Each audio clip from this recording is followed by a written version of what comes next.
Right, I shall kick off. So thank you for coming to my talk. Just before I start, I have been given some bribes by Gurjan, so I have some of these rather nice cool NetBeans t-shirts. So if you ask me a good question at the end, I will lob one in your general direction. This is also my normal screenshot. I haven't changed it especially for the occasion. I took the picture when I was here in 2005. Okay, can everyone hear me? Excellent. And can you read my text? Okay, I'm going to be talking about 5 reasons why NetBeans should be in every developer's toolkit. My name is Mark Stevens and I am from IDE Solutions. Before I dive into NetBeans, I'd like to introduce myself. This is how I like to see myself. Anyone disagree? Excellent, you're my favourite audience. I am from the UK. I'm what they call an entrepreneur. I run a software company. I started working in IT in 1997, so I'm really old. I worked at the Times newspaper group, which is owned by News International, Rupert Murdoch's printing operations. Then I set up my own business. And for the since 1999, I've been running a software business called IDE Solutions. I have been using Java since 1997. I have used Vi, Borland's JBuilder, I used Symantec's Visual Cafe, I used Eclipse, I've used IntelliJ's IDEA, and I use NetBeans as well. I have been a regular speaker at events. I did a lightning talk at Business of Software about running a software company in 7 minutes. I did loads of talks at Java 1. Often at Java 1 we have a stand and we talk. I've done various talks at the PDF Association. There is another Java library called iText, and in June, me and Bruno, who wrote iText, stood up on stage and did a double act. I have also spoken at Java user groups, and I spoke at DevFest last year, so thank you very much for inviting me back. I work extensively with PDF, HTML5, SVG, and I do everything in Java. We've actually written a PDF library for displaying PDFs in Java, JavaFX, and we also have a PDF to HTML5 converter. If you'd like to see either of those, you're welcome to come by our stand. We're here all day just to talk to as many people as possible. Sorry, I've got my animations wrong. And the last thing about me you need to know is I have a degree in medieval history. Normally I manage to get a laugh in my talk about the fact that it's absolutely useless to anything, but as you guys will know, we are actually in the centre of the Roman world because Byzantium was the capital of the Roman Empire. Byzantium was the capital of the Byzantine Empire. Istanbul was the capital of the Ottoman Empire, so it's very much the centre of the world. And it's a big, bustling city. I think it's going to be the centre of Europe again. So it's one of my favourite cities. Thank you very much for inviting me. Okay, audience bribery always works. I'm going to be talking about Java and other languages in NetBeans, debugging code with NetBeans, automated testing with NetBeans, tips for writing better code quicker in NetBeans. I've been practicing saying that. Using NetBeans as a code platform in your application. And you will also find my talks have a reputation for rather of kitten pictures. So I apologise for that. You will be familiar with cats because there's lots of them running around Istanbul. All talks have to have a disclaimer when you go to Java 1. So this is my personal opinion. I don't work for any of the vendors of any IDEs. I'm a full-time software developer. What I want most of all is to get my code written during the day so I can go home at the end of the day, spend some time with my family and read more books about medieval history.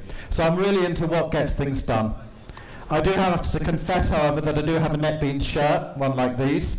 I have an Eclipse Slinky, which I got at Java 1, and I have an IntelliJ writing pad. So I have been bribed by lots of people.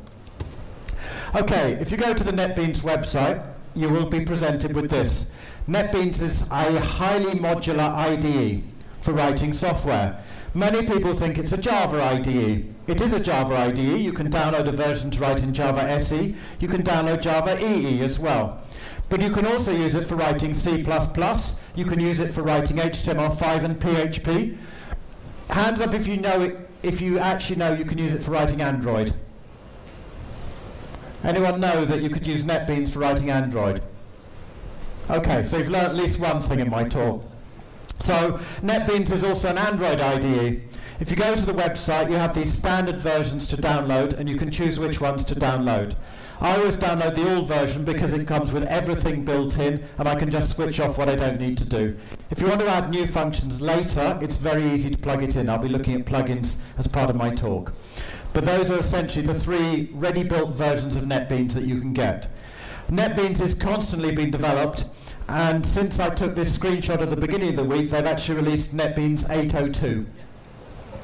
So the first thing I'd like to tell you about NetBeans is that NetBeans is not just a Java IDE, it's for Java and other languages, and that includes Android. You can get a plugin to run Android, and if you go to the NetBeans stand after the talk, any time during the day, Gurjan is there, and he would be delighted to show it to you. Okay, so I have followed my own advice here. One of the things I really like about NetBeans is it comes with loads and loads of built-in examples. So a really great way to write or learn code is to take something that's written already and edit it. So let's leave the PowerPoint and jump into some leave the PowerPoint and look at NetBeans. Okay.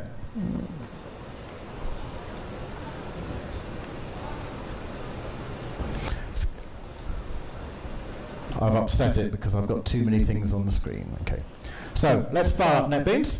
It fires up really quickly. You'll notice it's actually automatically updated itself to 8.02. NetBeans has an automatic plugin functionality which checks to see whether there's any new releases and will set itself up immediately. So this is the NetBeans view. It's slightly low resolution. You can see there, since I updated it yesterday, there's already another update. So you can switch this off, but it will keep itself up to date for you. So what we can do in NetBeans is we can go and get a new project. And here you can see a large choice. So if you like Java, you have a fairly large selection of Java options. If you want an HTML5 project, there's HTML5 there. Notice as well, it's not just a simple HTML5 project. A lot of these projects are built to use any of the libraries that are available. So in this case, it comes standard with Cordova support. So you can actually set up a project straight away running these libraries. You've also got ME, Maven, PHP, Groovy, C++. You can actually build on top of NetBeans, which I'm going to show you later, and you've got the samples down here. So let's dive into the samples and see what's available. Okay, so let's go for a nice colourful one, and let's choose that. And what NetBeans will do now is it'll give me sensible defaults for all of them, and you'll see it's created a project. NetBeans has several different viewpoints, so I can either look at it from a project point of view, I can look at it from the flat files, and NetBeans has its own little section where it can tuck things away. NetBeans does a lot of work behind the scenes as well, so because I'm using the Ant version, it's built the Ant file that allows me to build the file, run the file, deploy the file, and I can actually script my code to make use of NetBeans as part of a scripted environment, which is really nice. I've also got services, so I can plug into Derby, I can plug into continuous integration, I can plug into Glassfish. So there's a lot of functionality, and I can add additional tabs there for favorites, bookmarks, and so forth. So let's have a look and see what it's done. Okay, here we have a file, and it is 325 lines long. So it's got comments in it, it's nicely documented, and you can learn quite a lot from it as well. I have to confess that I didn't actually know that you could leave out a main method in a JavaFX application until I read this.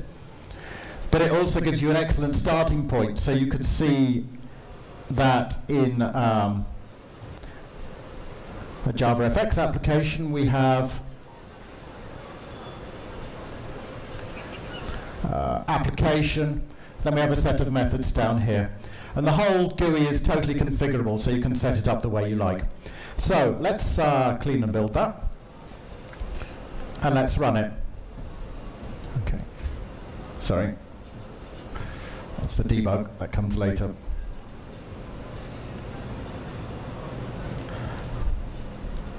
Okay, so we have a nice little standalone JavaFX application which I can pretend that I wrote, but more importantly I can go into the code and I can actually see what's going on and I can understand it. NetBeans also has a really nice history function. So what I can now actually do is I can edit it, okay, and I can switch to the history, and you can see that it's tracking the history of the file for me. And what you can also do is to actually add comments in here. So this makes it really easy for me just to record what's going on in the history and see what's going on. And then I can switch back to source code. There are an awful lot of functions built into NetBeans. I'd have to spend the whole day showing you all of them. So I'm not going to show them, but I'm just going to tell you there's lots and lots of everything you'd expect from an IDE there. So that gives us the ability to use the code examples in multiple languages, set them up and run them. So let's go back to the talk.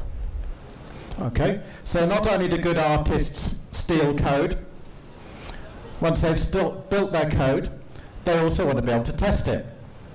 And here you can see the screenshot from some of my code. So let's go into NetBeans and do that. So this time, what I'm going to do is I'm going to actually debug the file. And you'll notice I have a breakpoint here, so it's stopped. And if I move over things, it will tell me what's going on. You will also notice that we have, unfortunately I'm in low-res mode here. Let's try and get rid of that. We have some additional menu options which have appeared. Hang on, let's find them. That's the debugging. And again, it's tried to make use of the screen space. So what I can also do is I can step over, and again, when I hover on something, I can drive the whole thing from the keyboard. So I can actually step over the functionality and see what's going on. And at any point, I can inspect a value. What I can also actually do, which is also quite clever, is I can actually change the values. So I can actually go down to down here. Yeah. And I can actually make that a different value. So I can interactively change the values of the code. I can also recompile it in the middle of a compile as well. So it makes it very easy for me to step through the code, see what's going on, change the values, inspect the values, set breakpoints as well. I think Gurjan will be talking about this later in his talk because he's written a really nifty little plugin, and carry on running. Now we are back into the code till we hit the next breakpoint. Or not as a case, maybe. Right. So let's now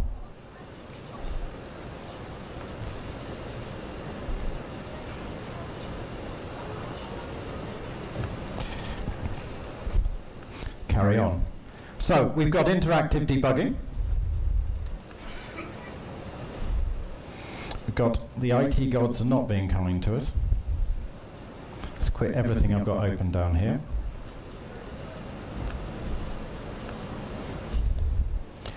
Okay, and let's go back to the talk. Okay, so we've got debugging code, and the toolbar at the top is also context sensitive. So as I change functions, they will change. Everything in NetBeans is context sensitive.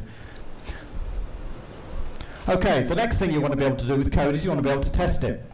When we write code, we want to make sure that the code is still working the way we think it's still working. So what you can do is you can write what are called unit tests, which run and generate a value and check that something's happening.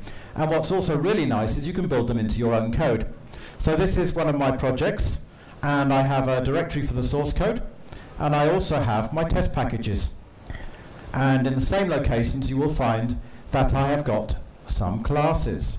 And what works really well in this is because I'm building everything in NetBeans, I can run it from NetBeans, and I can also run it continuously. And then if the continuous tests fail, I can come back to NetBeans and see what's going on. So here, I've run a unit test, which is testing my methods. And if you're familiar with unit tests, what it will do, sorry, wrong class, is it will insert some code to set up a test, tear down a test, and then run the tests. NetBeans also makes it really easy to actually write these tests in the first place.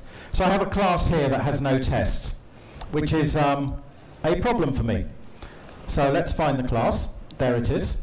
And wouldn't it be nice if I could just go there and I could say create a test, and I got a pop-up window which gave me options. I could choose which test framework I wanted to use. I could tell it exactly how I want the code to work. I could just click on OK, and it would just build me a skeleton test class that I could go to, and it would set up all the code for me. It would make a reasonable guess on what the most methods would do. It would be set up so that I'm ready to write the tests, set the tests up, write some test code. So NetBeans makes it really easy to add tests to your Java code. And what you can also do is you can use, what we also do is there's another framework, because not only do we want to test the code, but we want to test how the code works, particularly in the GUI. So what we have is we have some code which allows us to run the code from a GUI interactively. And again, we can run it in NetBeans, or we can run it on a box continuously. So what this code's doing is it's running our IDE, it's doing some searching, it's checking the values, and it's then using some Java code to check that it always gets the same results back. We find this tremendously helpful for testing. In particular, in our viewer, we print out 50 different versions of when we print out, we have 50 different print options. So we want to test those all the time. So the way it tests it is we have a piece of code sitting on a box. Every time we make a code commit, it prints out 50 versions to file, checks the differences. If I started telling my developers they had to manually test all those options every time they made a code change, I would have a revolt on my hands. But we get the boxes to do it for us automatically. And you can see it's moving to the other documents. Okay, so we've got testing, we've got debugging. What other goodies have we got in store for you? Okay, writing better code quicker. Okay. As a software developer, I want to just get on with writing my code and do as little tedious stuff as possible. So what I want to be able to do is, let's close this project. No, sorry, let's keep this project open. Is to be able to say, actually, I want a new class. Okay, so let's go there and let's choose new.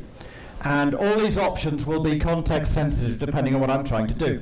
So I want a new Java class. Okay, and a Java class has a static main something or other method. I can never remember what the exact syntax says. Can anyone remind me? Luckily for me, I can just press Control Space and up pops this rather useful little help menu. And you'll see it has a little speech bubble. You can build in all of these functions here. So I don't need to remember what it is because it will appear there. And then it will make it very easy for me to write some code.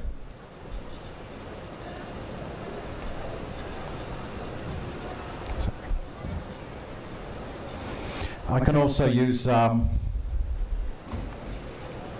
Control Tab and it will make suggestions. At the moment it hasn't compiled the class.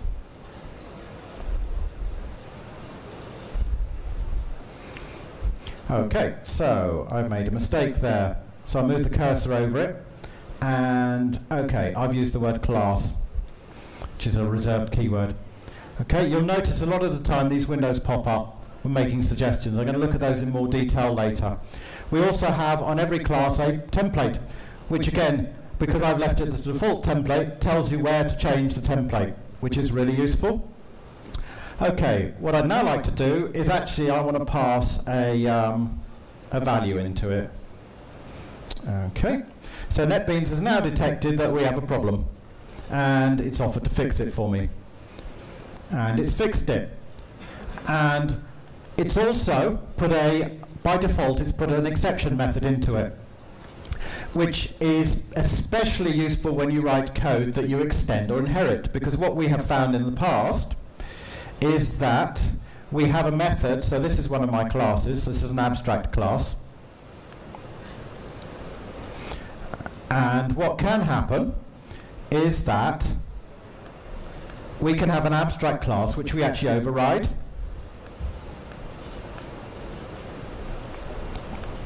So what we need to be able to do is to ensure that if we ever change the signature on it and we accidentally go back to the default class, we'll suddenly get this error message appearing.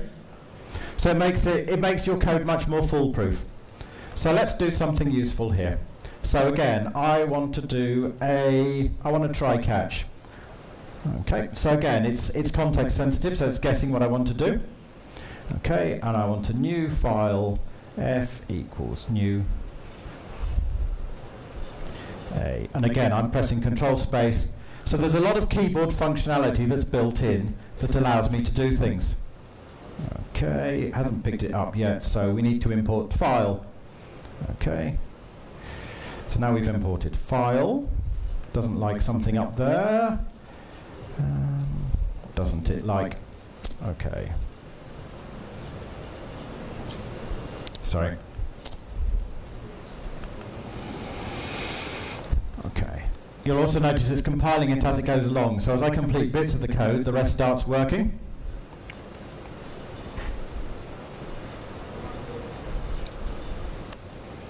Okay, and again, there's a shortcut for there. Notice it's left my cursor ready to type the code. So a lot of what NetBeans has built into the IDE is there to make you write code and get away from the more tedious activities. What's also really nice is these functionalities are in the IDE, not in Java, so when you move to other languages you'll find it works the same. So that is writing the code. We can also configure the IDE very, very precisely. So if I go to Preferences here, you will find that here's the editor. So we can actually set up how the text is displayed. So again, some people happen to like their code, let's do the braces. Some people happen to like their class declarations on the same line. Some like them on a new line. Some people like their if-else's to be set up in a certain way. Some people like their imports set up so they use global imports. Some people have very specific ways they want to do spaces. And again, you can have different settings for different languages. So all you Fortran programmers in the audience, you can use NetBeans to write Fortran in. And notice JavaScript, JSON, HTML5. What's also very useful here is I can actually export the values. The only thing NetBeans won't do for you is it won't solve the arguments about whether you put braces on the lines and whether you use spaces or tabs. You have to sort that out for yourself, but it will actually allow you to come up with some rules, and NetBeans will automatically add that to the code. While we're here, there's some other really useful features that I would like to introduce you to. The first one is on the key mapping. So if you are coming to NetBeans from another environment, you might be using another IDE, you want to move on to it, you can actually use the keyboard shortcuts for any of these. So if you happen to be an Eclipse user, you can switch to Eclipse. I was using IDEA before I switched to NetBeans, so I switched to the IDEA functions. What you can also do is you can see, so sometimes I want to find whether there's a find command. Okay, so there is a find command, and it'll show me what the keyboard shortcuts are. Sometimes I want to be able to see whether a keyboard shortcut's used. So let's see if Control B is used. Okay, and all of these I can actually edit them, so I could actually change that. So I can set up the prefixes to be exactly the way I want them to work. So I tend to use Control-Alt-Space, for example, for my indentation.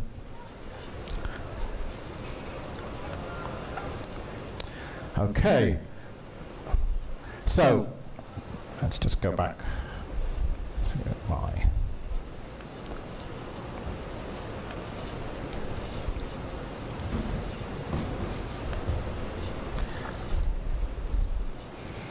Aha. I have so much to show you. I have a list to make sure I don't miss anything. Okay, so I'm going to open my other project now. And as a keen coder, when I was coming out, I was doing some work on the code. Okay, so here we have a project. You'll notice that I have color coding on these files, which tells me that something's happened to them. And I'm using Mercurial as my plugin. And if I go here, yeah, I can see there's a keyboard. These are the shortcuts. So this tells me that I have some code changes here. And again, one of the things that really stands out to me in NetBeans over the other tools is as I move down, I'm on a single commit, so I jump seamlessly between files. So these are the code changes, and if I want to, I can undo any of the code changes. And I've got all my mercurial functionality here, which is really useful for me. Okay, what NetBeans also will do is it will allow us to give us an opinion on the project data. So I'm going to run a function called inspect and transform. This allows me to have a set of rules or hints that I can run on the code, and it will spot things, silly mistakes, like if you use equals equals for a string comparison, and also whether you're using new functions. So let's run this. The code base I'm running it on is 342,000 lines of code. So it's done 30%. While it's finishing that off, I have two pieces of advice if you're using tools for looking at the code. I'm going to look at the transforms, I'm going to talk about PMD and find bugs. And they are, first of all, make sure that when you start, if you use the default settings, it will tell you that you have 30,000 things wrong with your code. A lot of those might just be that you're using braces in a different way to the standard rule set, and it's very depressing. So what I would recommend is that you actually switch all the rules off, choose the rules that are important to you, and then gradually switch them on. The second piece of advice I have is that when you actually run a code analyzer on your code, you will spot all sorts of embarrassing mistakes in it that you have made. So before you let anyone else loose with a code advisor on the code, make sure you've corrected your mistakes.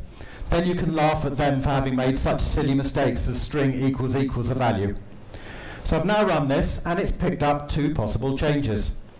The first one is it's spotted that I've got an unused import in the code. And the second one, sorry.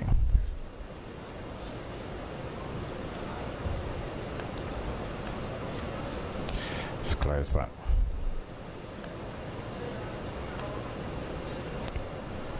That's it. Is it spotted because some of my coders, some of the guys who work for me as developers, they started before these commands were introduced. They're not necessarily familiar with isEmpty. So I can see in this line there's a mistake, and I can see that I could actually use isEmpty there. So what I'd also like to do is I'd like to be able to know who wrote that code. So if I go to show annotations, okay, so what I can do is I can use NetBeans to auto-correct the code, and I know that Leon committed that code change. I can even see the code committee committed it on. So I need to quietly remind him that isEmpty is much better than .size equals 0. And again, all of this is standard functionality in NetBeans. So I need to have a word with Leon when I get home. Okay, what we can also use is we could actually, I'm not going to run it now because this takes longer, on the inspect and transform, there are some other interesting options as well. One of them is to migrate it to Java 8. If you run this on some code, it will spot all your anonymous inner classes, and it will suggest transforming them into Lambda options. So it makes it very easy to upgrade the code base that you're using. And again, you can choose to take all of the changes or some of the changes. You can also run single inspections, and also it's context sensitive. So if I only want to look at one file, okay, I can actually run the inspection on just that file, and it will tell me just what I need to change on that file. Sorry.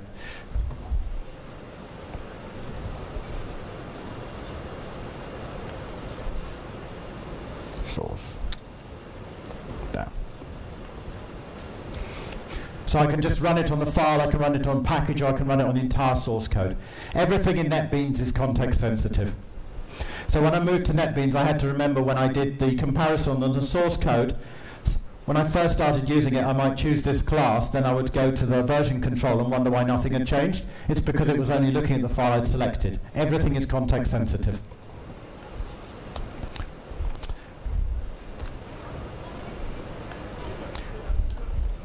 Okay, the next thing I'd like to show you is that there are some other tools built into NetBeans. there are some very, very clever people who have spent a lot of time writing some analytical functions to take your code, rip it apart, and see what it can do with it. And there are two functions that you can use. One's called PMD, and one's called find bugs. PMD doesn't come installed by default. It's a plugin. You can see it sets up there, and what you can then do is add rule sets. And again, you can script this, so it can be added into a script and run automatically, or you can run it from NetBeans. You can also, within here, within the options, if you go to hints, you can set the rules there. And again, these are tools that allow you to spot that there are too many lines of code in your methods, it's too complicated, you have potential null pointer exceptions, you've got dead code, you've got unused variables, you've got strings that are dereferenced. So again, you can switch these on and run both of them on the code base. We run both of them every day, and we steadily add rules over time. So the code will improve generally over time for us. Okay, so that's writing better code. This is the example for PMD. I'm going to skip over this one, but as I say, both of them are really good tools for getting into examining your code, and they're both built into NetBeans. The one thing I will show you here is NetBeans is very modular. So if you want to add something new to it, what you do is you go to Plugins, okay, and you can install new plugins or you can delete plugins. And there's a set of plugins which are not installed by default but which can be added.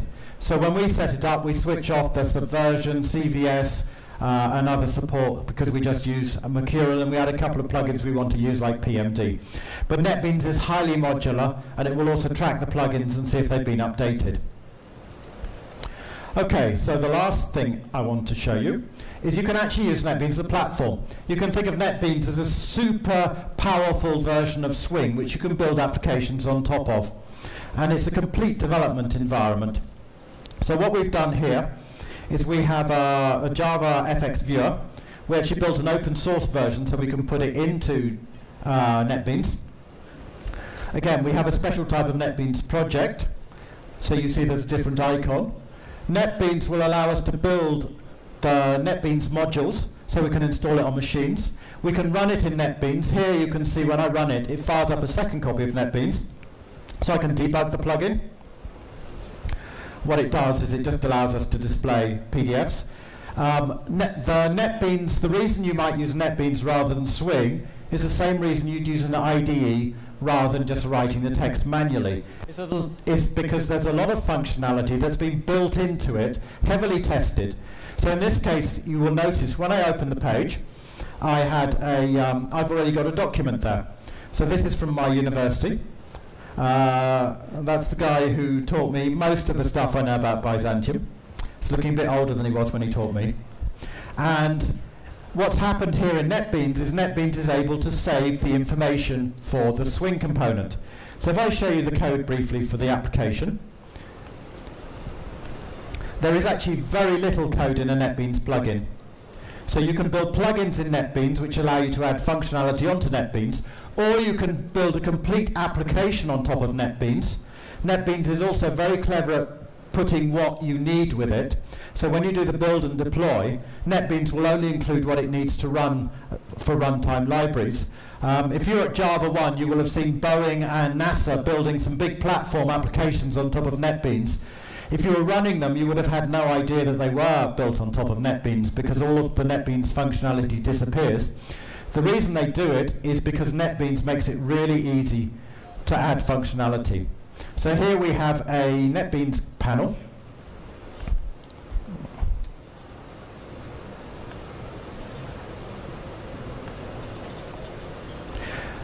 NetBeans uses annotations so it can tell the NetBeans platform what it works. The annotations are all available on Wizard, so you can set them up really easily from here, actions. So to add our PDF viewer into NetBeans, all we had to do was to set up some annotations. There. That's all the code we wrote to open get NetBeans to open our window. And then within the component,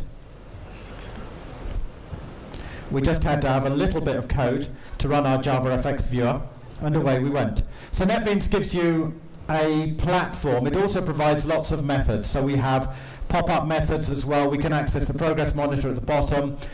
Within this NetBeans top component, it is a swing component, but it's got functions like read properties and write properties, which makes it very easy for me to save the values out of objects so they can serialize their own data.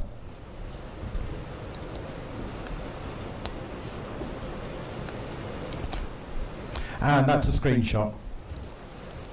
Okay, so I have left a couple of minutes for questions. I would like to wish you happy developing with NetBeans. I would like to recommend a book here. This book is really good because it assumes no prior knowledge. So if you know nothing about NetBeans, you can download this and start reading it. But it's also very, very thorough. So I actually went back and reread several chapters because it had a lot of information I didn't know. It's an EPUB, you can buy a copy and the authors keep updating it. So it's highly recommended. There are some links here. If you want to try NetBeans, go to the NetBeans website, netbeans.org. NetBeans is provided by Oracle. Oracle's the commercial company in an unusual move for a commercial company, but I'm not complaining. NetBeans is completely free. When I started coding in '97, I was spending 300 quid on a Java IDE. Now you can get a free IDE, which is much, much more powerful than the one I used. We regularly write on NetBeans and Java-related topics on our blog at IDR Solutions. We have a free PDF to HTML5 converter, which we built on top of NetBeans, which you're welcome to try. I am here all day. My purpose being here is to talk to you lot, chat to anyone. So come and talk to me about NetBeans, come and talk to me about Java, come and talk to me about PDF, come and talk to me about 9th century iconoclasm in the Byzantine Empire, if you like. I'm here to talk. Next up, we have a real treat for you.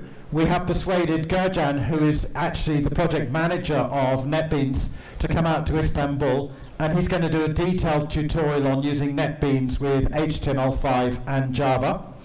And lastly, if you want me to think about giving you a t-shirt, any questions? Yes? You don't? Okay. For example, when we are developing as a group, yep. core, let's say that we are developing a calculator, we are creating a calculator application. Yep. And we created the graphical user interface. Yes. And for example, I am doing the multiplication process module, yep. And my friend is doing the division. Yep. For example, when I do the multiplication and he does the division, does your program has a merging module that we can add those two code bits to just one file? What NetBeans offers is, if you're writing code, you would use a source control system. So you would have a choice in source control of Mercurial, CVS, Subversion, Git, Bazaar. There's numerous other ones. NetBeans fully supports all of these. There are plugins for it to use it. The reason I actually switched from using IntelliJ to NetBeans' merging of the data is much, much better in Mercurial. So NetBeans would allow you to create the components visually. If you were starting from scratch, I would recommend you use JavaFX now because it's simpler than Swing. Mm-hmm. You can use the scene builder to design the code. You can write all of the business logic. The scene builder integrates with NetBeans. Mm-hmm. The source control integrates with NetBeans, so it would all work perfectly for you. Okay, I see. Thank you. Okay.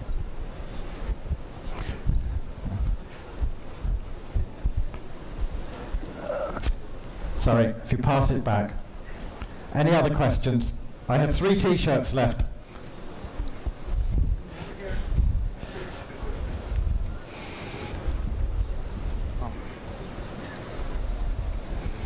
Do we need any plugin to develop Android applications?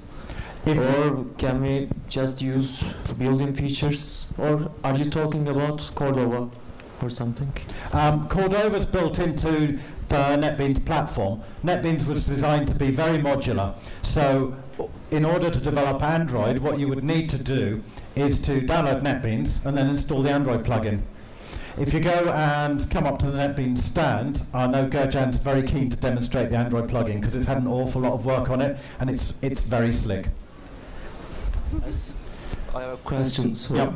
Yes. What is the difference between Eclipse and NetBeans? For example, what is the basic reason that I should choose NetBeans? I think we are really lucky in the Java world because we're sort of sitting there umming between the free Porsche, the free Ferrari, or the free Maserati. So, you know, you can download Eclipse, you can download NetBeans, you can download the IntelliJ Community Edition for free. If you they have the main difference to some extent between them is they have different design philosophies. So IDEA original design philosophy was to be able to do everything off the keyboard. NetBeans is very much to be out of the box working and to support all the latest technologies. Eclipse has a more complex framework. What's most interesting is when people move from one IDE to another, they expect, like, you move from Eclipse to IntelliJ and then you complain that it doesn't have perspectives, and then you move back to NetBeans and complain there's too many perspectives. So you move around. I think if you switch tools, you need to say, I'm going to try the tool, because if I want something that works like Eclipse, it's Eclipse. As I say, they're all brilliant. I personally find that NetBeans does most of what I want faster. I don't like the complexity of Eclipse with the perspectives and the editors, but equally people building complex applications actually like that. So it's horses for courses, really. You know, I think the fact we're arguing whether we want to drive the Ferrari or the Maserati and we're not paying for any of them is, you know, it's a good sign. It's healthy, and I think it would be a disaster if one of the tools went away, because I think they need them. You know, when I started coding, I started using Eclipse, and I thought it was brilliant. And then I was introduced to IntelliJ on version 5, and I was really annoyed because people, you know, they'd been keeping this secret from me, and I could write code twice as quick. And then IntelliJ became more bloated, and NetBeans became much better, so I switched to it. So I think IDEs, if you want specific plugins for them, you need to choose them. But I think, as I say, you know, try them all and go with the one that works for you. Do we have one more question? Yes.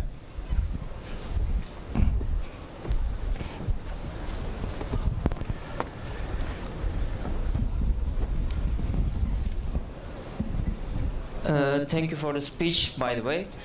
My question is a bit controversial, as I can say. I am preferring to use, you know, Linux or Debian-based products as an operating system, but let's not say most of, but some of the IDEs or, you know, text editors or just editors, let's say, like to strip features on the Linux-based versions than, you know, other than Mac versions or Windows versions. Does NetBeans have something like that in depth of the, you know, having options or any other things? Well, the shortcuts are totally configurable, so you can configure it to work in any way you want. So if you're a Linux user and you want to use the Vi shortcuts, you can set up NetBeans to use the Vi shortcuts. NetBeans runs very well on Linux. You know, one of NetBeans' strengths has always been, I'm a Mac user, so I to some extent have had the same problems over the years, that it works fine on Windows, but it doesn't work terribly well on the Mac. So I don't actually use Windows, I use Mac, and sometimes I use Linux, and I've had absolutely no problems with running NetBeans on Linux. Thank you. Okay, final t-shirt. Sorry. Okay, thank you very much for inviting me to your amazing city. If you'd like to talk to me, I'm here all day on the IDR Solutions, and I would recommend you stay for the next talk because I can promise you it's going to be something special. Thank you very much.